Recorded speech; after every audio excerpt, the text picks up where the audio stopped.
Hi, good morning. Happy Friday. Welcome to the partnership at Drug Free New Hampshire's Facebook Lives. We host these Facebook Lives on Fridays and invite our community partners to come and highlight the work that they're doing and share with us about sort of the strategies and the work that is going on around the state to you know, in the efforts of prevention and the whole continuum of care around substance use.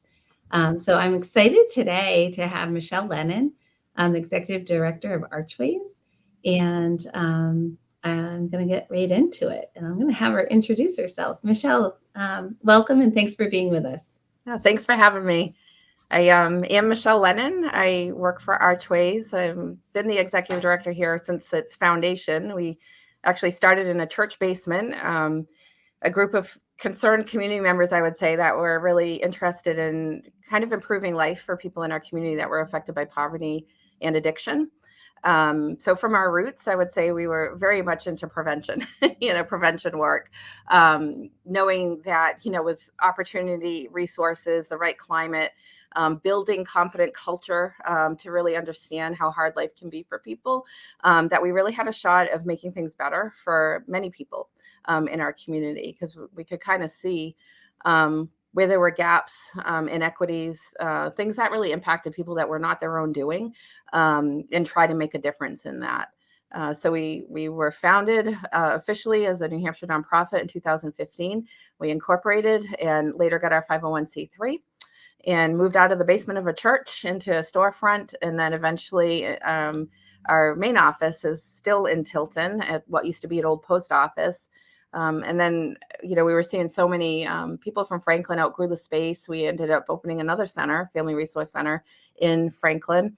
And then eventually we're invited to come to Concord and opened a recovery community organization there. So we currently have 3 sites. I'm still, doing what I can to, somebody actually just today sent me a post. Somebody had quoted me that what is prevention to me? And it was really, thinking about the work that we've done over the past, 10 years or so, really, because of course, before becoming a thing, we did a lot of work leading up to that. But I had said it's filling in gaps. It's being a 2-generational motivator and cheerleader, because I do think we work with parents, grandparents, and kids to make life better, to be an ally and confident, because I think sometimes it's really hard for families to say, this is what's going on and I need help. I know for me, pride was a big, big barrier for me to asking for help when I needed it. Being a truth teller, I feel like we're constantly connecting decisions to consequences for people when they don't necessarily see, what does this look like down the road, type of thing. So being that truth teller, role model, a mentor to people, I've been blessed with some pretty amazing mentors. Earlier, Julie and I were talking about Cheryl Pacapelli, Karen Welford, in my spiritual life, this pastor who's now 96 years old, Ray Hahn up in Campton. I've been really, really blessed with some really good role models. So I do think that that's part of what we do in prevention work.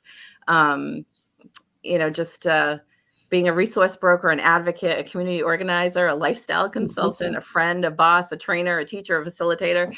I was telling Nathan Fink actually at the Children's Trust that it's been like a journey of being anything that I need to be that allows me to prevent bad things from happening for people. Yeah, absolutely. Yeah. So that's And you can't do it alone. So I'm glad that you brought people together in that church basement many years ago and have been able to really grow to what you are, the Archways is today. So the family resource centers that started in Tilton and Franklin, tell us just a little more, kind of break that down a little bit. What is a family resource center? So Julianne, if you can put in Archways in there in our chat for Facebook so people can check it out. But also, if you're not in Franklin or Tilton or Concord, there are family resources across the state, and we can put in the Family Support New Hampshire website as well, because it really shares all this through the website, and you can find the closest family resource center to you. Yeah. But tell us a little bit more about what a family resource center is, and why somebody might come and meet a Yeah. So it's funny wonderful because person like you. it's been like this sore spot, I guess, for a while, because not everybody knows what a family resource center is, but people can hang their shingle out and say that they're a family resource center when they're not necessarily, because, family resource center is a model, and it is a formal practice of family support. There are 9 principles of family support. There are frameworks of family support. The Strengthening Families framework, which looks at 5 specific protection factors that all of our programs build. There are core services to be a family resource center of quality that are required: home visiting, parent education, being 2 of them. But the idea is it's that open door where families can get whatever they may need. So it may be that family resource center is the resource, or it may be that they connect you to the resource that you're looking for. So, if you're looking for parent education, I always tell people, like, growing up kids didn't come with they don't come with a resource guide. How do you do this? How do you do that? And, parent education changed my life. I worked actually for Lakes Region Community Services when I was younger, and did home visiting. And, like, as a consequence of being a home visitor, I had to take some parent education classes, and I had to learn to facilitate them. And I can remember my 11-year-old refusing to go to cheer practice at a time when it was very expensive, and I was not happy she was going to skip practice, because I felt like I was killing myself to afford it for her. And I remember screaming up the stairs, "Get your butt down here," and be so angry. And then, like, really catching myself and saying, this is not who I am, and this is not how I want my daughter to feel. And I apologized to her after that, and I realized, like, I could go down that dark road or not. But I needed to think differently about what would work, because obviously screaming at your kid isn't going to get them to do what you want. All it does is create more resistance, usually, or everybody being miserable in that situation. Right. And if they do it, if it does get them to do it, it's not for the right reasons, right? Yeah. It's out of fear, and it hurts the relationship and the bond, right? Yeah, So all of that. Yeah. And I had taken a class, active parenting of teens, and learn the value of if and then statements. So, it's like, if you want to stay in cheer, you really need to keep your commitments and go. If you don't want to go to practice, then I'll withdraw you from cheer at this point, because, I don't like how this makes me feel, and I don't like how I just treated you. And, like, it's not okay how I just treated you. And I remember having that conversation, after kind of implementing these things that I was learning in parent ed. And I have not yelled at my daughter since. And she's graduating. Oh, wow. She's graduating from SNHU this year. And we talk about that last time. Yeah. She says she cannot remember a time that I raised my voice to her. And, like, that value of coming alongside my kids and showing them, just can't be overstated. Because, what I found is, by doing that work of parenting according to these skills that I learned in parent education. She came home, from SNHU. She was going away for spring break. She wanted me to wax her eyebrows. She comes in, and, she helped me shovel. I didn't have to ask her. She helped me clean up the kitchen. I didn't have to ask her. She took care of the litter box. I didn't have to ask her. And I look back at the coming alongside time of growing her up, and how those principles came really from parent education. And then, so, very often I think we think of parent education as for families with problem children, or parents that don't know how to parent. It's not that. It's like, get all the skills you can, because life will be easier. Absolutely. I taught parent ed too, and that's how we first met. And I absolutely agree. I was like, we could all, everyone should have this, because it's just so wonderful. Yeah. And I so feel Yeah. And anyone, and we have lots of testimonies from folks at your organizations who have gone through that, and it's just really life-changing. Yeah, for sure. And you build community, and you meet other parents, and there's so much to it. What else? So parent education is one thing. Yeah. that family resource centers offer. Yep. Tell us Yeah, more. and the home visiting is another, so even if it's like inconvenient for parents to like come to a family resource center, generally speaking, family support workers can go to them. One of my favorite parts of my job was going into homes with new moms and playing with babies and showing them the value of things like tummy time and doing some of the what we call the ASQs. We can do the developmental screenings that are parent driven. So, we always see parents as the expert on their own lives and the expert on their children's lives. So it's a very strength based practice. And, it's just really, really good to do those developmental screenings because of the good catches that we have and the value of intervention. Very small, minor things. I had, moms that would cover their kids' hands with the little covers because their fingernails would scratch themselves or whatever. But then you see developmental delays start because they're not using their hands, and sometimes you catch that stuff with some of those screenings. And it's just a matter of, taking the gloves off and putting the baby in mom's lap so their arms automatically hunch forward while they're sitting on mom's lap and they stop playing with their fingers, things like that, the early childhood stuff. We just know so much today about the value of early education that way in the home, in that family support context that we didn't know 20 years ago.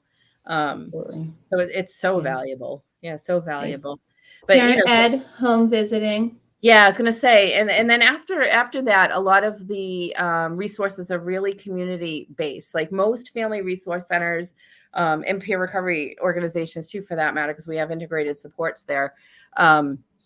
They're very participant driven. So it's like, what is the community telling us that they need? So for us, we have the parent education. We also have a play group that we host at Betsy Rowell, which is our community center. And largely we moved there because we used to have it at our Tilton Center, but COVID made it so we didn't want to keep kids in too close of contact. For a while, we thought of shutting it down, but we were finding like mental health was suffering so badly for especially our young moms that were isolated. And so we moved to a tennis court for the summer. We did things like mosquito tag where they put noodles with big long things coming off their heads and they would tag each other with the mosquito noodle, and so we still run that play group, and it's organized by somebody with a master's degree in early childhood education. So there's a lot of modeling and, it's really play-based learning that we focus on. So, and that I would say is pretty common.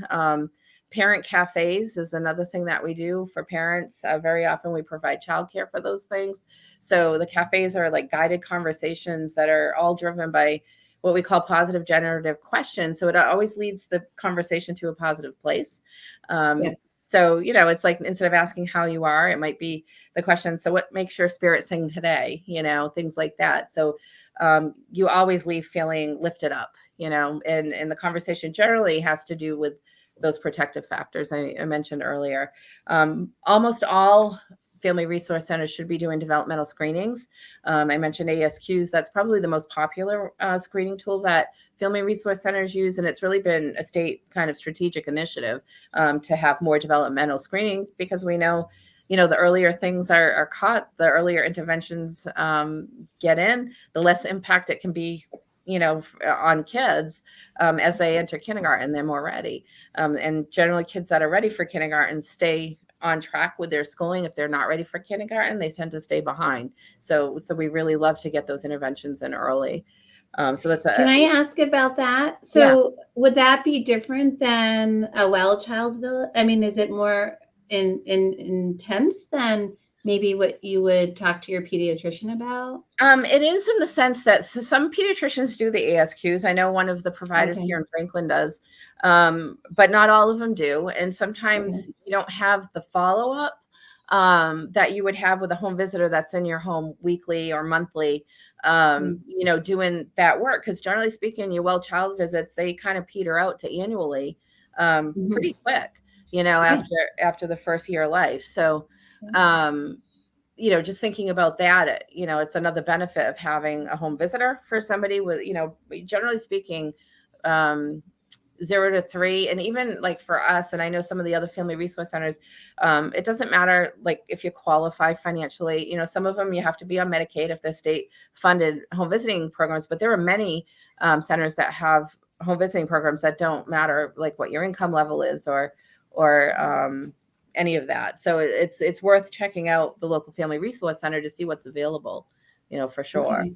Yeah. So could you come in just if you were like, I have some concerns about my kid, you know, and I don't, my insurance won't cover another well child for a while, like that could be something. Yeah, somebody absolutely. Could come in And we partner, like a lot of the family resource centers really work together so that we're not duplicating services within the same, you know, relatively close areas. So for instance, like we're in Franklin right now, I'm sitting in Franklin, and Lakes Region Community Services has their Family Resource Center in Laconia. They have the home visiting early intervention program. So if you were to walk into the Franklin Center, you said you had concerns about your child, and that you've already spoken to your pediatrician and they've done their screening, they say, well, everything's pretty much on track, but you still have some concerns. Our family support specialist could take them through a parent-driven screening of the ASQs. And then if anything is found that is just a little questionable, you know, we can do a referral to early intervention and have a high-level screening by an early interventionist from Lakes Region Community Services, and they could set them up for a home visiting program. Because not all, like the thing with like the, you know, I used earlier, that's not something a pediatrician necessarily would say is a problem, you know. But as a parent, you know, and you care, you know, you want to stack the deck in your kid's favor, so to speak, so that they're ready for kindergarten. You know, we might be able to catch something and do something about it.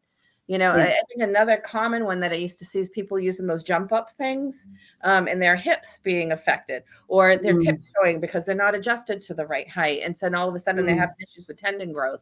You know, those kind of things, like you don't know what you don't know, and it's not your fault that you don't know.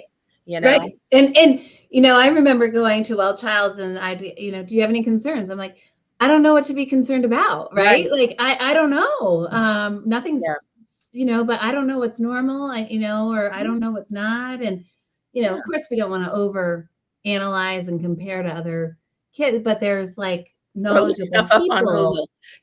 Or look stuff up on Google and think the sky is falling sometimes, right?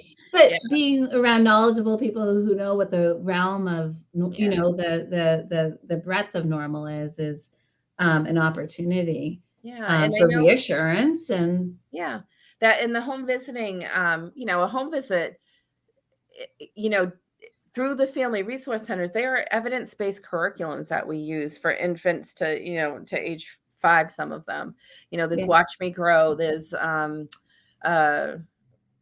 parents as teachers, you know, like different curriculum. So it's not like these visits are just to sit and chat with somebody for an hour to see, you know, what you're doing wrong or something. It's like, it's not like that at all. It's about enrichment activities and different things you can do with your kids that don't cost money, that will help improve their motor skills and their intellectual capacity for social emotional intelligence. That's a fancy word for saying getting along with other kids, you know.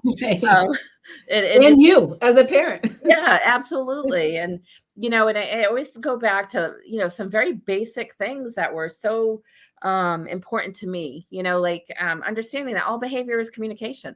You know, so if my 2-year-old is throwing a massive fit about something, he doesn't have the words to express what's going on inside of him right now. So I don't need to escalate and throw him in his room. I need to give him time to calm down so that I can find out, what is it that you need, honey? You know, because when kids get into that executive functioning is not working at all, and it's already pretty small in a 2-year-old, you know, just beginning to develop, you know, processing information can be really difficult. When you don't have the vocabulary to name it, it's even harder. So then, you know, you see those fits, and it's like when you understand that, you don't take it personally, first of all, as a mother, right? But you can also help your child like so much better learn how to use that emotional regulation and learn how to manage emotions. And that's like a big part of early childhood. So that kind of brings me to, you know, a question I have, and this came up a lot when I was doing parent ed, which was for parents of teenagers. You know, a lot of times those kinds of behaviors trigger your own past and your own, right? So you get angry, you're trying to teach your kid how to regulate their emotions, but yeah, like you were saying, when you yelled up um, that might need more help, right? That you might identify that as a parent, that's a really hard thing for you. Like that really sends you get nervous and your anxiety goes up. And so you get angry or you get, does the family resource help, parents kind of with their own yes. Yeah. I would say parent education, the parent cafes, just having a family support specialist to talk to kind of work through different, coping skills.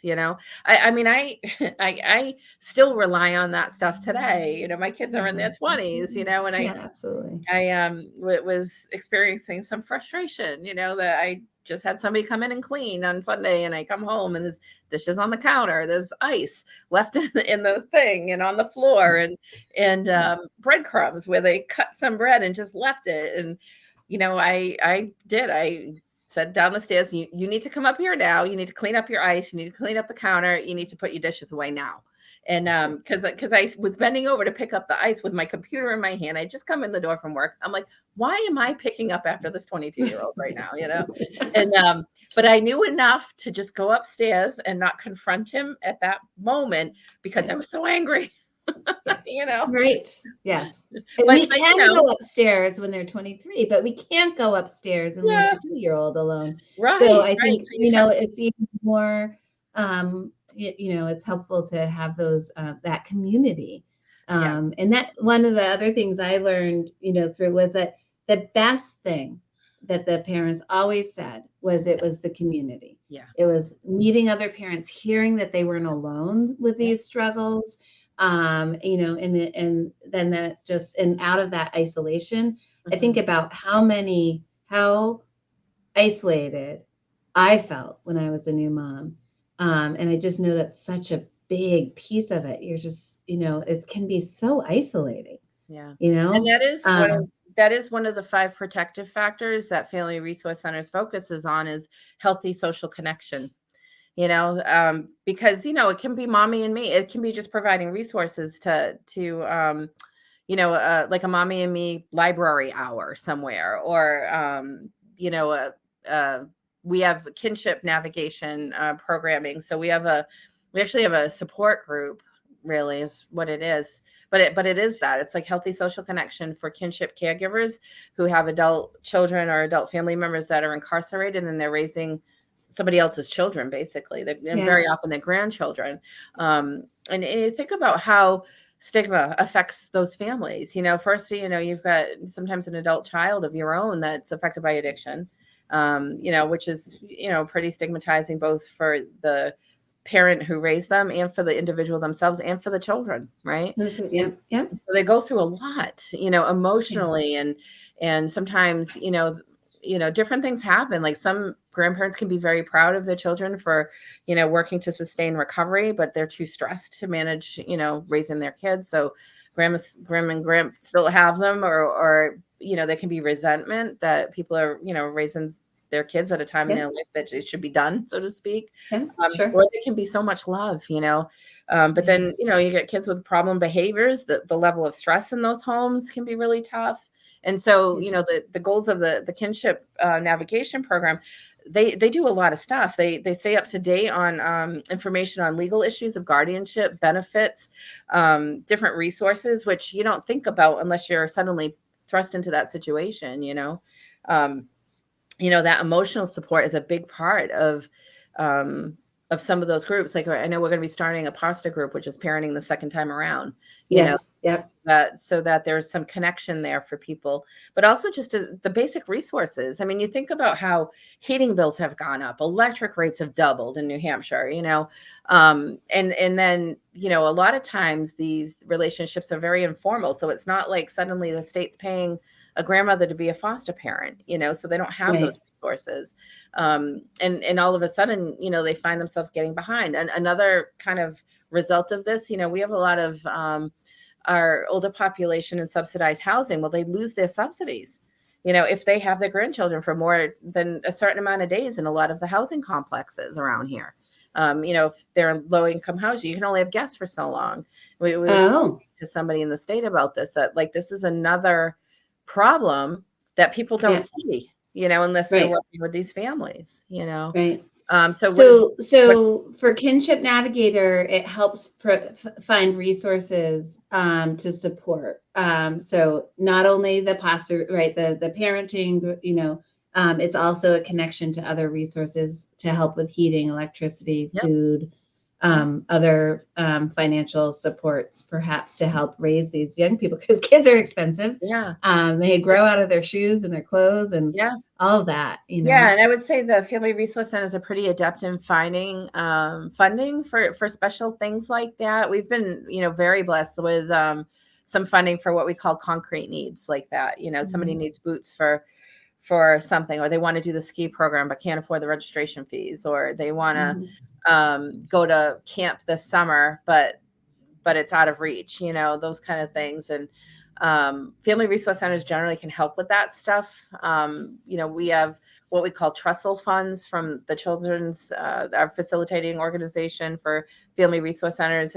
They've entrusted us to kind of manage that. And just like a trestle for a train track boisters, the tracks, like the idea is that these funds are intended to kind of support families in times of need.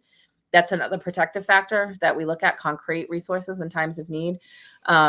We've partnered with Franklin Savings Bank and Lake Sturgeon Community Services for Franklin Savings Bank's catchment area to provide help for very specified needs like fuel, heating fuel. We're just finding, with the rates and the community action program, sometimes being a little bit behind in like managing applications for fuel assistance and things like that we needed to fill the gaps. It's back to that gap filling,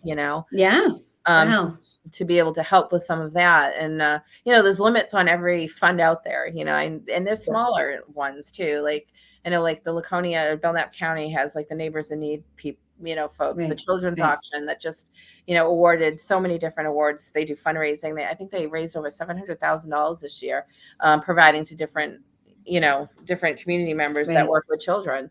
And it is, you see that statewide, it's different little pockets of community that care, and the Family Resources Centers are such a nice connector of that and the knowledge base of how to find that and navigate that, because we often know that things are out there, but it's accessing them and learning about them. I was going to say it's worth stopping into any Family Resource Center statewide, because generally they know. If they don't do it themselves, they'll know somebody that does. And even when we're too busy, like to take on stuff ourselves, we have so many collaborating partners that we know where to go. And, we were thinking about that. Our kinship program has grown so big that we're hiring another kinship navigator. In the meantime, we don't want to sacrifice quality service. So we're working with 2 other agencies that have kinship navigators to cover, the need, to make sure that people don't go unserved. Right. And this is the program where if you are if you're taking care of a young and because their parents can't at the moment, that's what the kinship navigator is. That was the most inarticulate way of explaining the kinship navigator. You think of it, kinship caregivers are anybody that's not the biological parents, I would say, of a child. So it could be grandparents, aunts, uncles, friends, basically raising somebody else's kids. Yeah, thank you. That was very articulate. So you mentioned something earlier, and I mean, we obviously the supports and the connections and the resources that your Family Resource Centers have are amazing, and it's I really appreciate you sharing those. One thing you mentioned earlier was that there's also the Recovery Center and the connection between the Family Resource Center and recovery. So can you tell us a little bit more about that? Sure.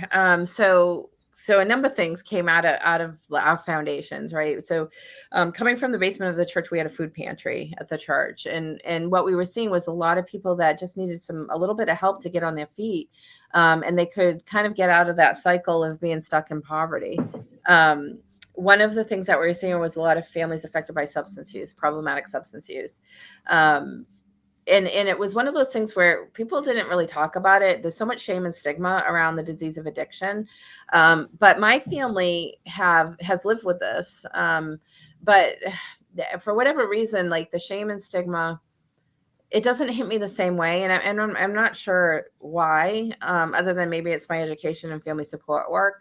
But my husband had fallen 40 feet off a roof back in 2009 and became addicted to substances after being overprescribed OxyContin for well over a year due to his injury, and developed a disease of addiction. And, he's in recovery today, but it took a lot of support to be able to sustain recovery, multiple surgeries and support from a surgeon. We ran into so many problems with systems being not treating him well, withholding medical care based on the fact that he had the disease of addiction actually happened. So like I could see this stuff for myself. And of course, being an advocate by nature because of being a family support worker, it was kind of like became a passion to see families get what they need to be successful. And because I had that education and the ability to advocate and had all these different skills from the work, like my family stayed together. You know what I mean? We survived, a couple of reoccurrences of use. We, all intents and purposes, my kids are pretty, well adjusted. My daughter's great, graduating from SNHU. My son's an electrician now. Our middle son's trying to figure it out still, Mm-hmm. but very, I don't know, like I feel like on that side of it, like we have a good life, and I feel like so many families fall apart because they don't get the support they need, because we have not built a competent culture for building recovery. We have a great culture if you want to drink in New Hampshire, come hit our restaurant as soon as you cross the border, here we are, Yeah. Downtown, we've got 3 smoke shops, buy all the drug paraphernalia you want, right downtown in Tilton. I hate to say it that way, but when you really think about it, we've built a very competent culture for serving your drug and alcohol use needs to a certain extent. There's still work I feel to be done to make it safe for people to use so that they're not dying and spreading disease and all of that. But, when I think about prevention work and the recovery work, it takes time to build recovery. And so, for me, prevention work is providing access to a competent culture that's going to support recovery, and we don't always have that. And so when we formed this at our base, having this integrated supports, it became very, very important to us and important to me, personally, because I know what happened to my family time and time again. And I know what's happened to other people that I know. I know that stigma prevents people from accessing the help they need. Just where I live in Campton, which is a pretty affluent area, I'm in a dirt road in the foothills of the White Mountains. I have 2 neighbors that have died of overdoses. And others that I know have had issues because they've talked to me, but we still are don't tell, and that don't tell leads to death, and so like the more we can address these things earlier on, the better. We've just started a youth program, and it's a strength-based program that is not this mad rush to abstinence, which I think is one of the problems. It's a very punitive way of, has been, for decades of treating what we now know is a chronic disease, for many people when their brains have changed as a result of being exposed to substances. But for some kids, problematic use is that it's problematic use, may not rise to the level of addiction. I went to school and at UMass, a lot of people drank a lot and then stopped using when they left. And but if the disease of addiction is formed in the brain, it's not that easy to stop. And we know that, or else we wouldn't have the problems we have, So from our very base, we integrated peer recovery support services and family support, knowing that families like mine existed, that there are families that need family support, parent education, all of those things, because they have a parent who uses substances or is in recovery or has a disease of addiction.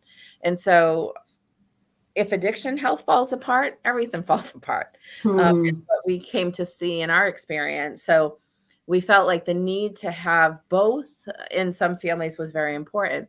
and when you look at like NIDA, the National Institute of Drug Abuse, they have a publication actually about risk factors, things that present like a warning flag for parents to look out for. And one of those risk factors was if you have a substance use using parent, the chances of you becoming somebody who uses substances later on is pretty high. So how do you provide those interventions, right? And so recognizing that, like my parents, my kids got a lot of education because of who I was, but not all parents know what I know because they didn't grow up in this field, So being able to share some of that became very important. So we went a step further, and got some support to really look at this and really understand the value of it, because what we were seeing in our measurement tool, which is called a BARC-10 for those of you who are recovery knowledgeable, that people's lifestyles were improving if they had both supports, if they were somebody in recovery and also had children. And the kids benefited because the environment that they were growing up in improved if they had both supports. So we integrated these family supports and recovery support services to provide wraparound services with both a recovery coach and a family support worker. And we're looking at this as a model that can be shared across the country now in family resource centers, because what we found is that when peer recovery supports are joined into a family resource center, people don't raise their eyebrows and stigma doesn't play as much of a role. And that whole not in my backyard thing doesn't really play. And unfortunately, it shouldn't, in my opinion, but it does. I mean, that's the reality of living in a very stigmatizing, biased way of looking at individuals that are affected by substance use. And because my family experienced it, it's like it's a twofold mission, kind of reduce stigma, for sure, provide education around this, but help the families, because my husband, he thought, that a lot of stuff was his fault because he had addiction, and that it wasn't, though. His physiology reacted to substances in a way that led to his addiction. I had Vicodin for a knee surgery. It did nothing for me. I didn't choose that either, and I think, this perception of blame brings shame, and where there is a perception of choice, any kind of mental health or substance use condition is highly stigmatized, and it's unfair. And so for us, like that model of integrated supports, like we want to push it out nationally, because we know the support that we have experienced has led to my husband's life being preserved. It's led to my family's life being preserved. It has led to my kids being okay and having really good role models. Like I was thinking about that. My daughter, she's gone to breakfast with Cheryl Pacapelli to pick her brain about what she was going to focus in college, and has those role models of people in recovery who are rock stars, and kids need that. They need that because, absolutely. So many kids are taught, to be ashamed of who their parents are because, maybe they've lost a parent, to an overdose. And it's like, you have the pain of loss, but also the pain of how people talk about them, what people have said on Facebook, and it's just so much of it is uneducated people saying stuff they shouldn't be saying, that is so hurtful, Decades of, not lack of knowledge, lack of understanding, lack of opportunity to learn more about the science behind this and the reality around the circumstances that, and I think we were making a lot of progress, but there's so much to go. And I think this model is so important. And I think about, again, back to that, like individual ability to regulate and manage emotion and cope. And we think about how often alcohol or other substances are used, and talk about culture of modeling that. Every time you turn on the TV, it's like, how are you coping with a bad day? So you think about those struggles of parenting, right? That we've been talking about, how you can kind of lead to frustration or unknowing, feeling like maybe you don't know, and how many people cope. A lot of times they go hand in hand, and we've seen that, with in research and during the pandemic and so forth, that All the way through. Yep. parenting mothers, parenting women, their alcohol use increased the most. And so I think this model of support is like, I'm glad you came up with it, but I kind of want to say like obvious, right? And then when a family is stressed, to have to go to two different places or two different things to get your supports for recovery or parenting. So bringing them together is just like, wrapping around those families, providing what they need, meeting them where they are. And I really, And they've been so so grateful that you're doing it. Yeah, it's been just so misunderstood, like well-meaning, and I would say I was one of those people, right? I grew up in the just say no generation, and thought people who use drugs were bad, and all of this, and then when it happens to your family, then all of a sudden, well, I know my husband loves our children, I know that he loves me, I know that he's always wanted recovery, even when there's been reoccurrences, like I've never doubted that, and figuring out what would work for him took multiple surgeries, support from Dartmouth, like for years, even today he's in Texas, because warmer climates are better for him. The cold, aggravates his pain levels and stuff like that. So figuring out what works. And that is the thing that made the difference too. And I think having like a family support worker and somebody that really pay attention to addiction health at the same time, just kind of, again, it's like stacks the deck in your favor that you'll sustain recovery, because when you have the resources that you need to reduce stress and to reduce pain and coping skills that can be added on to, your repertoire, so that, because we don't often ask kids or adults for that matter, what did drugs do for you? Right.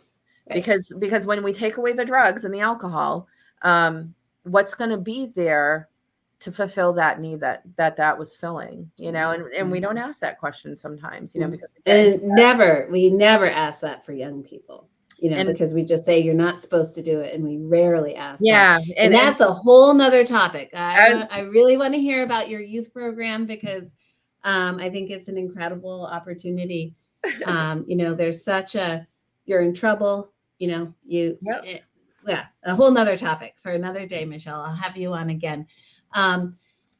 Thank you so much. Is there anything else? We are at time. We're a little over our normal, but there's so much to say and so much to share, and your passion and your work is, just shines, and I appreciate it. We do. Anything else you want to add? I'm just going to say we have a workforce program that we help people find work. We have a training center, so we actually train people who are interested in the certification as a certified recovery support worker. We do training around that. We also do some homeless outreach. Been very proud just of the individuals that we've met that have been homeless, that we have one person graduating with a bachelor's degree who manages a center, runs a program. Another one who's working for another agency, is in school for addiction counseling now. We do that outreach. And I think that's the thing. Like, we love to blame people who didn't have opportunity. And Family Resource Centers, the prevention work that we do, a lot of it has to do with meeting people where they are and not leaving them there. Because, nobody really grows up saying they want to be, addicted to substances, homeless, or living in poverty, so I think it's a big deal. Yeah. Thank you. And I know that you're also looking, so you train the workforce and you have those opportunities for folks. And then I also know that you are looking for a few positions. So is that on your website?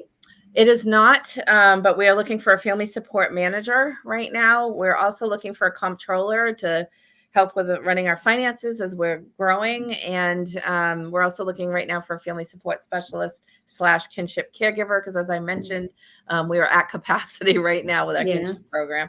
And then we also are working with a personal trainer to remove a barrier for health and wellness. And in our Franklin Center, we'll be having a wellness center stood up that's kind of like a little gym. So we're excited about that too. Yeah. Another need, right? We know that physical health helps mental health, which helps, reduce, desire to use substances. So there's just so much going on there. It's incredible. So hopefully, if anyone's listening, And this sounds like amazing work, something that you could really increase your passion at work and work with this wonderful leader and have a mentor. Reach out to Archways, and I'm sure they'll point you to the right way to apply.